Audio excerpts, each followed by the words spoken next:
অভিভাবকদের জানাই আসসালামু আলাইকুম এবং আমার সকল সিনিয়র এবং জুনিয়র ভাই বোনদের জন্য আমার পক্ষ থেকে প্রাণ ঢালা ভালোবাসা।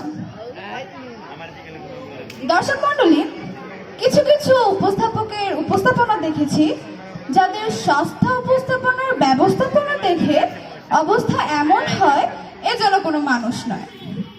স্প্রিং লাগানো কোনো পুতুল যেন লাফাচ্ছে, ছাপাচ্ছে, মাইক্রোফোন কাঁপাচ্ছে এবং হাঁপাচ্ছে। এবারে তেমনই একজন লম্ফ ঝম্ফ এবং চিৎকার সর্বস্ব উপস্থাপকের সাক্ষাৎকার দেখব। এবারে মঞ্চে ডেকে নিচ্ছি বরিশাল থেকে মেহজাবিন হাসান বালিহা এবং পুরান ঢাকা থেকে হাবিব হোসেন স্মৃতিকে। আইতে নদী যাইতে খাল, মোর বাড়ি বরিশাল।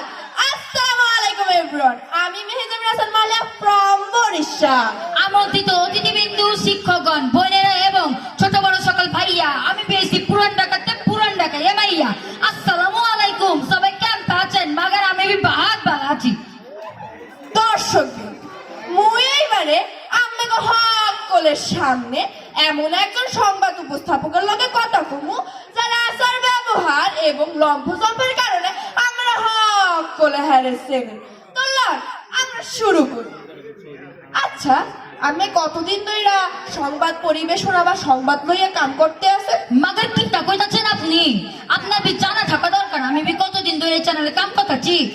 আমি তো আমার সামনেই বসে রয়েছি, তা আমি চিত্রই কথা কইতে আছেন কি? মাগার এইটা আমার বি অভ্যাস। আমি বি আবার চিল্লাইবি না করলে আবার কথা কইবার মুড পাই না।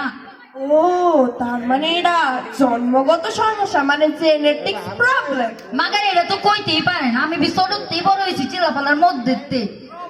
তাই আপনি গো এই সংবাদ পরিবেশনার মধ্যে আপনার লম্ফজম্ফ এবং কথাবার্তার মাধ্যমে বোঝা যায় আপনি এককালে হয়তো বা ক্যানভাসার বা রাস্তার হকার মাইয়া আসলেন। মাগার এইটা যে ছিলাম না তা কিন্তু না। তারপর হঠাৎ বে চ্যানেলে কামের সুযোগ মাগার দেন, তারপরে আমি এমনি কাম করা শুরু করবার লাগছি। বাহ, ক্যানভাসার থেকে প্রেজেন্টার। তো আপনার ওই সংবাদ প্রদর্শনের ব্যক্তি আমি লাফালাফি আর কথাবার্তা দেখে মাঝে মাঝে এটাও মনে হয় আমি হয়তো বা ওই সার্কাসের জোকারও আসলেন। মাগার ছোটবেলাতেই আমি সার্কাসের জোকার গো বহুত কাছে দেখার সৌভাগ্য পাইছিলাম। কইতে পারেন হন্তি আমার শুরু আর কি। আচ্ছা, আমি কি আমের জামাই লগে এমনি করে কথা কই? মাগার না, হ্যাঁ তো পেঁচাল পারবার সময় বি পায় না। আমি বি আমার আম্মা জানো হ্যাঁ, জামাই যখন এক ডাব চড়াইবার লাগে আমি বি তখন দুইবার চড়াইবার লাগছি। জামাই তো তখন ভয় ঠেলা ডরাইছে। আমের জীবনের দুঃখ কি তাইলে? মাগার আমি বির দুঃখ হইলো আমি যখন হাসির কথা কই তখন মাইসে কাইন্দা দেয়।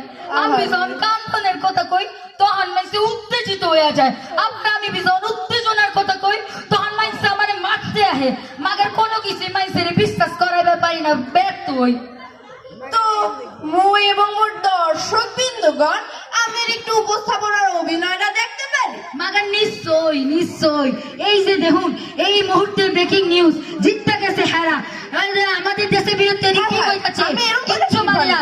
এসব কি হইতাছে, কি হইতাছে এসব? ওফ ওফ, আর মানি না, মানবো না। কি হইতাছে এসব? প্রশ্ন ওঠে না।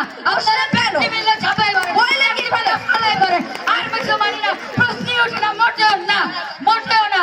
ওফ, শুনে বেশি লাফালাফি করলেন না, বেশি লাফালাফি করলে ঠ্যাং ভাঙা যাবে, বুঝছেন?